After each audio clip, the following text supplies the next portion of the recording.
I think your dad and my dad, who has since passed, were the same way, right? They didn't hug, they weren't huggy, and somehow I think that flipped the switch in both of us, right? To do that. And same thing, Dr. John. I every morning go down to each one of the kids, deliberately give them a kiss on the cheek. How'd you sleep?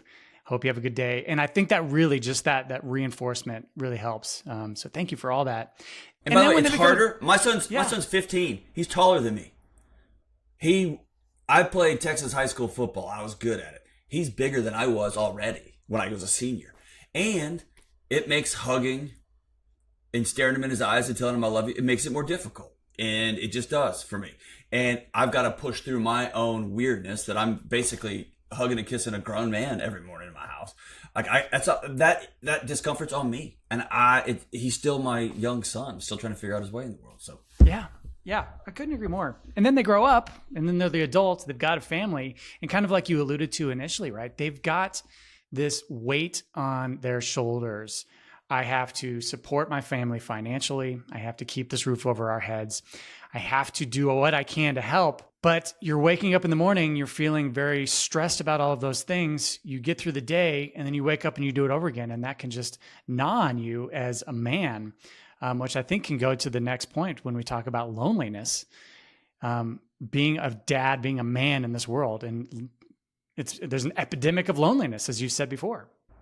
Yeah, I grew up in Texas. I always laugh and say I spent half my life in Houston, half my life in West Texas. And West Texas is where they grow the cows, and Houston's where they process them, right? Like this idea of pulling up your own bootstraps by that leather we just made, it's a myth. It's not real. It's not true. Even the most libertarian, leave me alone guy drives on roads paved by other people. And so there's this sense that I'm supposed to do all this by myself.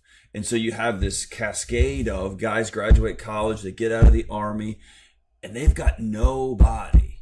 One of my hypotheses that when I sit with veterans and folks in the special force community, I always want to know what is the level of PTSD your comrades experience who have a network of friends and close community.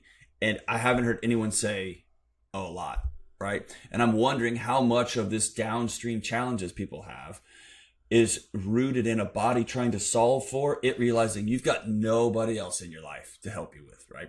For me, I can't think of more of a nightmare than trying to make friends as a man in your 30s, 40s, and 50s. It's the worst.